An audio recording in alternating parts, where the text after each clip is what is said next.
Welcome to the Breakthrough to Brilliance podcast, where we have inspiring and insightful conversations about breaking free from life's biggest challenges to find fulfillment and purpose. I am your host, Seema Giri, an international speaker, best-selling and award-winning author, book writing mentor, and publisher. I bring you real-life stories of healing and transformational journeys so that you know that you can create life on your own terms. Our heart-centered guests are the everyday heroes that you find in your backyard, from mothers to sisters to friends to entrepreneurs and authors. Join us to hear their positive and powerful stories so you too can learn to live with purpose and joy. Welcome to Breakthrough to Brilliance podcast. I'm so happy to be here with you with another amazing episode. And we are doing a series for our Breakthrough to Health and Vitality book that just hit #1 international best-selling status. And I'm interviewing an amazing co-author, Dr. Ernesto Medina. But before we get started with this amazing interview and hear from him, we are going to do a little bit of a grounding meditation to get us totally 100% present to here and now.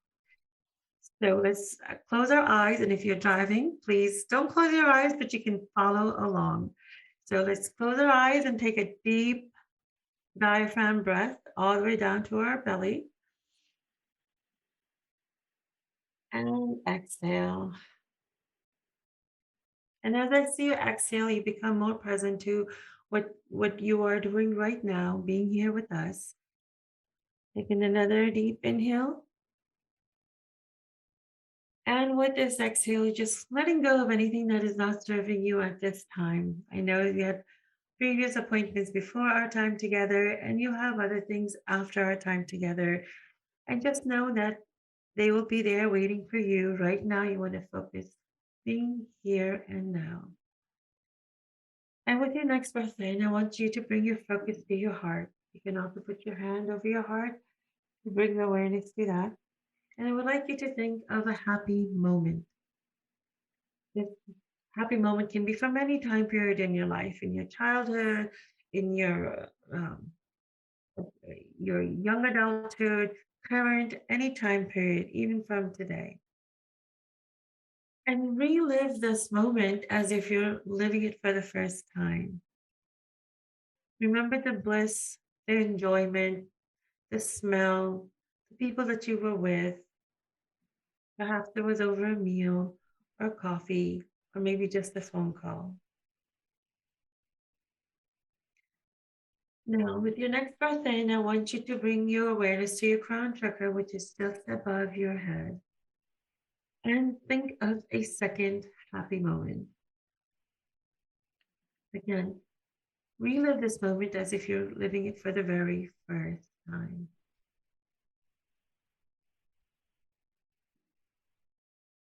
Think of the people you were with, the smell, the touch, the ambiance. Really feel it in your heart, in your body.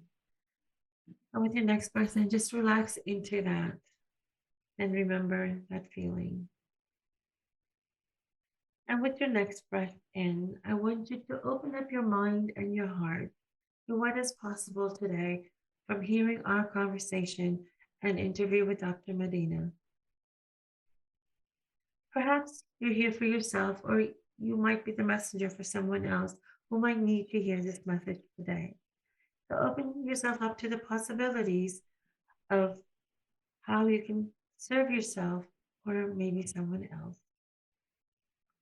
And I invite Dr. Medina to join me in becoming totally 100% present for our audience and tune into what they might need to hear from us today. And with the next breath in and exhale, we're totally 100% present in the here and now, and you may open your eyes with a great big smile. Dr. Medina, welcome. How are you today? I'm doing great. Thank you for having me.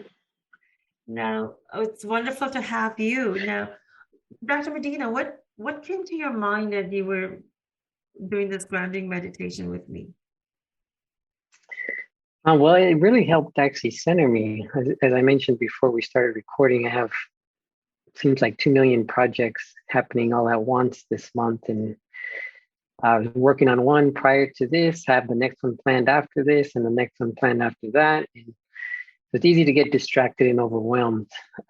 But the exercise did really help block everything out and live in the now and be in the now and really focus on trying to deliver this message that all us authors and yourself have been working at for it's been a while. It gets over a year now, I think.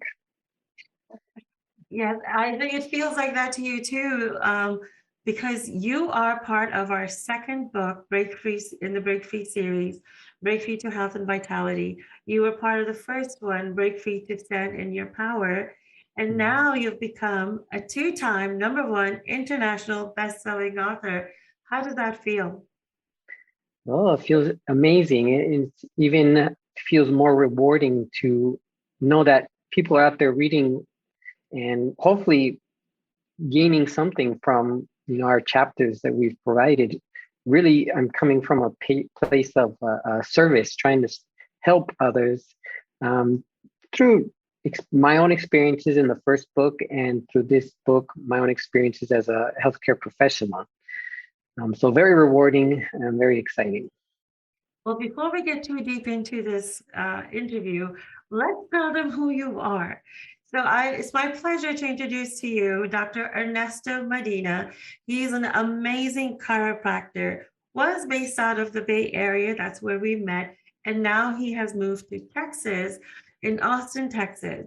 So, Dr. Medina, why don't you tell our audience exactly what your focus is and what your specialty is? Absolutely. So yeah, I'm a licensed chiropractor. Been practicing for almost 10 years now, I believe. Yeah, almost 10 years. But for the last 5 or so years, have really been diving into functional medicine and clinical neuroscience. So over the last 5 years, the majority of my work with patients and clients has been around the functional medicine or functional nutrition um, world. And yeah, just relocated to Austin, Texas in March of this year. For many reasons, some outside of our control surrounding the pandemic, we decided to relocate, closed my practice that I had built from scratch in San Jose, and decided to start all over brand new out here in Austin, Texas. I can understand the adventure of moving the business and moving to a new place and starting. And sometimes it feels like we're starting all over again. But I think the second time around, it's much faster because of all the lessons learned from your previous experience of building a practice here. But yes, I was Absolutely. really sad to hear that you had moved away. But you have to share great people around the world. So. And I Texas appreciate isn't that. too far. We have a couple of authors from the Texas area in Break Free to Health and Vitality. So, Dr. Medina, why was it important for you to be part of this book? What is the message that you are bringing out in this particular book? Yeah, so there was huge amount of motivation for me in this chapter, given all of our experiences with this pandemic that we're still living through today. And it really came from a place of trying to offer an alternative solution, right? Because I'm in the alternative health world, and I believe most of the authors are in this book of alternative outside the conventional box of thinking. And so I really wanted to offer a alternative perspective outside the conventional norm of what can be done, what should be done um, with the United States healthcare system, and also for individuals really taking control of their own health. In reality, if we're going to fare well as a nation in any future pandemics, right, we really need to take control of our own health. And we can't really be relying on a system or a government to do that for us. And so I try to offer an objective point of view in my chapter of how this can be done and approached. No, that's really a great point that you bring up. But I believe, Dr. Medina, don't you, and do you agree with me in this, that regardless of whether there's a pandemic or not, regardless of what is happening around the globe, I believe that we really need to take the responsibility for our own health and be really proactive in trying to see what are the other solutions in case, like doctors, like in my case, had told me that there was no solution and you're going to be bedridden forever. Thankfully, I listened to my gut and didn't listen to them and found a way to heal. So, what are Absolutely. your thoughts on that? Absolutely, 100%. I'm using the situation of the pandemic because it's affected like on a global scale, right? And so people can much easily relate to this. But absolutely, prior to the pandemic, we had our health warriors like yourself and others who did teach about empowering yourselves to take your health into your own control, not rely on others. And but yeah, for this I felt like it was a great opportunity to use the situation everyone has been experiencing to really hit home the importance of taking control of your own health, and in the future as well. No, I think what the pandemic really has done, as you rightly have said, is that people are going to be more proactive. Those who were Mhm. not listening are really listening now. And a lot more people are taking certain measures on a more consistent basis than they were Mhm. before. So I'm wondering how, places like the fast food places, McDonald's and Mhm. Wendy's, how they're going to do, if they're going Right. to have suffer any business laws because people are getting to focus more on health. What do you think? Yeah, well, fingers crossed. Fingers crossed that we can only do the best we can to educate people from where we come from, right? Unfortunately, the big other motivating factor was that the media doesn't talk about these things, right? Public health officials don't talk about these things. The presidential office, all the announcements don't talk about these things. How can Krispy Kreme be giving out free donuts for a vaccination card when those processed foods, like the fast food chains you mentioned, are the direct cause of a lot of these issues we're experiencing now? I didn't even know this. I just found out the other day that Oregon was giving out marijuana cigarettes for people showing their vaccination cards for free. And so the motivation behind the reason to get vaccinated is skewing the message to the public, unfortunately. That's true. That is true. It's just amazing. It shows that the government is trying so hard in so many ways. I'm going to take this in a positive way, that they are Mhm. trying to lure people in to get vaccinated because they believe that is one of the ways to safely safeguard any way. So Mhm. um, whatever it takes to get them. Yeah. Right? Yeah. Yeah. Let's get them vaccinated and safe, and then we'll take the other measures. It's kind of like, okay, let's Right. deal with the symptom first, and then we'll do the long term. Right. Right. Which is typical of the healthcare model, right? Manage the symptom, and then the root cause gets kind of pushed back to later if it ever does get addressed. Well, I'm really proud to be associated with you because you are taking those measures and steps in order to change that in the way you practice, in the way you're sharing your message and getting your message out in books, so people at large can have access to that, because there's so many things that people don't know. You know what you don't know, but then there's this other element of you don't know what you don't know, right? And Mhm. that's the angle that we are trying to come from, to enlighten those that you don't know what you don't know. And these are the issues that happens when you are not taking care of yourself or taking certain measures. And then these are the things you can be doing. So this our whole message and my whole mission of compiling such books is to create that awareness so then people can know what the alternatives are and so that they can take those steps because now they're more aware, they're more enlightened, and hopefully we'll Hmm. take those steps by people like you being an example and saying, this is what is possible and this is how we can help.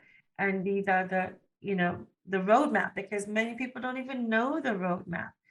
And it Hmm. takes a certain level of courage to come forward and speak around that because until more people start agreeing with you, especially in the chiropractic medical field, you're kind of like the lonesome guy out there, and people are like, oh, he's crazy. We don't know what he's saying. But I am Hmm. 100% confident that a lot more people are coming into alignment with your message. How do you feel in your profession? Yeah. I mean, in one way, there's a lot more of us crazies being coming to the surface, right? And all we're doing is coming from a place of trying to help show the alternative perspective so that individuals can make an informed decision, informed from a place of education, right? Um, Through their own exploration, not just doing what they're being told to do, right? Mhm. The saying has been coming out a lot, don't be a sheep. Well, yeah, don't be a sheep. Also educate yourself so that you make a best informed decision for yourself, for your family, and those who you need to protect. And that is the key, right? Making the best informed decision for yourself. And that means you need to know all aspects or as many aspects as possible that is Mhm. available to you. Now, Absolutely. Dr. Medina, what can people look forward to learning from your chapter? So the beginning of the chapter, I really hit home the situation with the pandemic. We get into, hospitalization numbers and the fact that pre-existing or comorbid conditions is the main driver for poor COVID outcomes, right?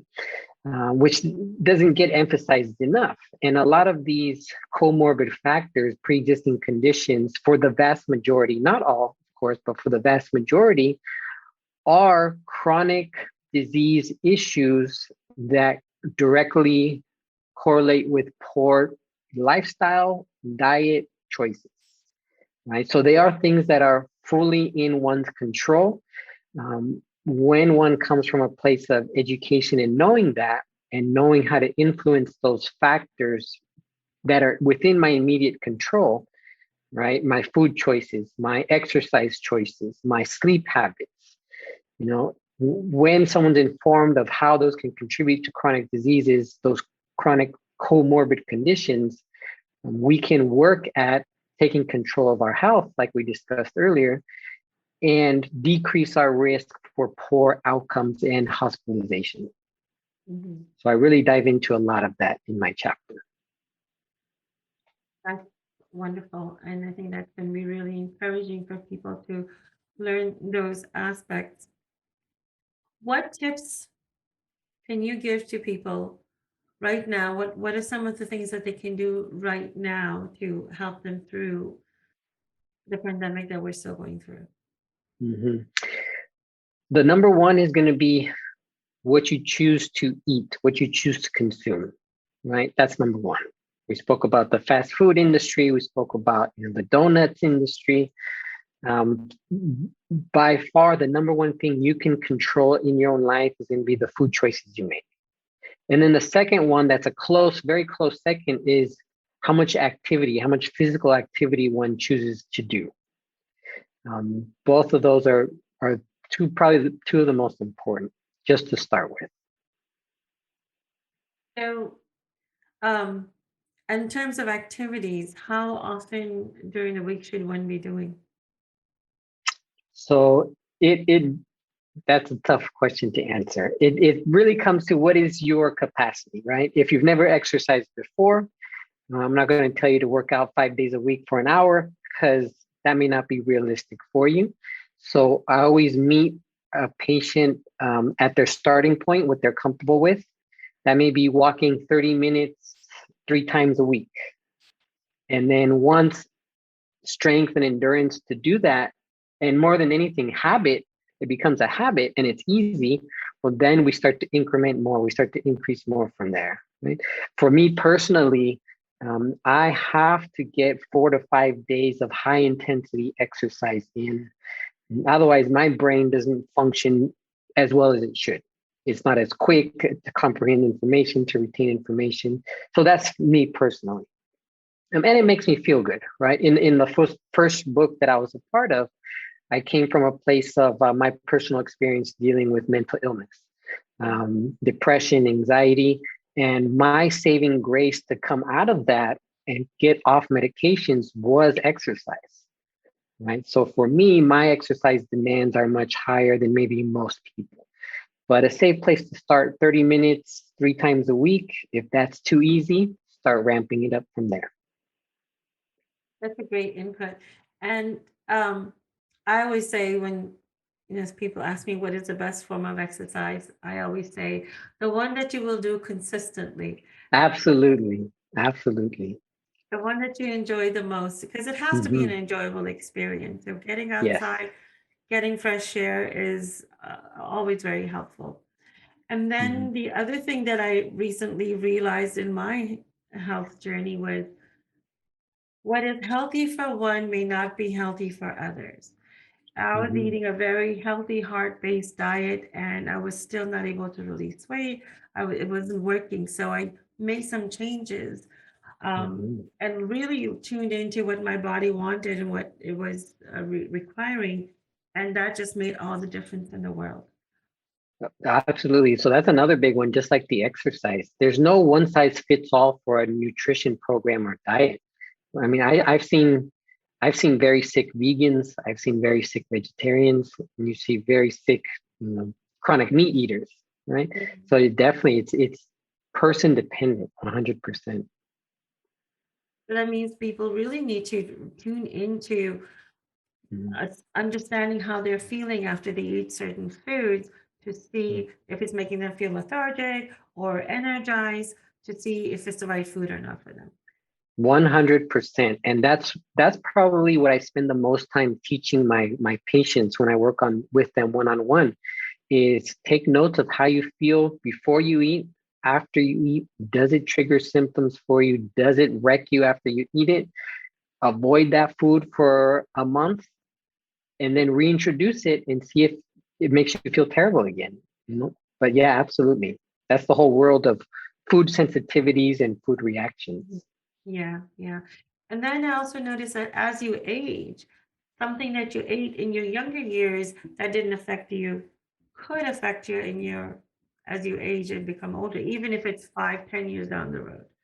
Oh yes, absolutely. And I'm going to turn 35 this Sunday, right? So I'm noticing as well that not only is it foods you react to, but your calorie necessity changes, your carbohydrate necessity changes. Mhm. Maybe your activity level has to change as well to feel better. And that can be more of something or less of something. But absolutely, as we age, our metabolic processes change. And so that has to be taken into account as well. So yes, so tune into this podcast and get a copy of Dr. Medina's Break Free to Health and Vitality and read his chapters as well as others to really see how you can take proactive actions to lead a healthier, happier life, a life with health and vitality. It is possible to live a fulfilled life with full of energy. And it's just a matter of making yourself a priority, making tuning into yourself and what your specific body needs are. Like Dr. Medina says, it's not one size fits all. Mhm. Dr. Medina, how can people get in touch with you? Through my website, trueintegrativehealth.com, that's probably the easiest way. I do have an Instagram at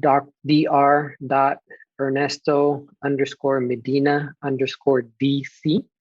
Those are the two easiest ways to follow me. I offer a lot of free health education information. You can check that out through my Instagram page. Wonderful. And all this information is going to be in the show notes. All you guys have to do is click on the link. Dr. Medina, thank you so much for being part of our series, our Break Free series, and our recent book, Break Free to Health and Vitality. And thank you for coming on our show to really help people understand what breaking free to health and vitality is all about. Perfect. And again, thank you for inviting me to be part of this project, and thank you for having me here today. Thank you for tuning in to this week's episode of the Break Free to Brilliance podcast. I hope you enjoyed our time together. I know I did. Through this transformational journey, I hope you can see yourself taking similar steps, breaking free to your brilliance, and creating the life that you desire. Be sure to subscribe to Break Free to Brilliance wherever you listen to podcasts. You can also follow along with us on social media using the links in the show notes below. We'll see you again for next week's episode.